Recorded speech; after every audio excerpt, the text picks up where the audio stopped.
ఈ 21 అవతారాల్ని ఒకసారి వింటే చాలు, వాటి పేర్లు విన్నంత మాత్రం చేత విష్ణు ప్రీతికి పాత్రుడవుతాడు.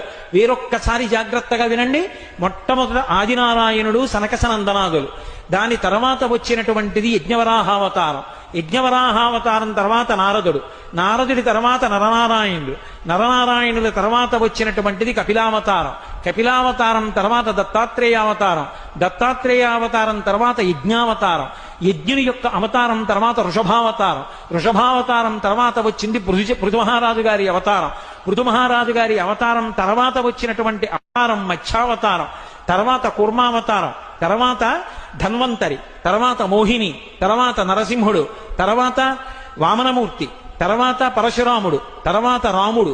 తర్వాత బలరాముడు. బలరాముడి తర్వాత కృష్ణ భగవానుడు. కృష్ణ భగవానుడి తర్వాత బుద్ధావతారం. బుద్ధావతారం తర్వాత కల్కి అవతారం.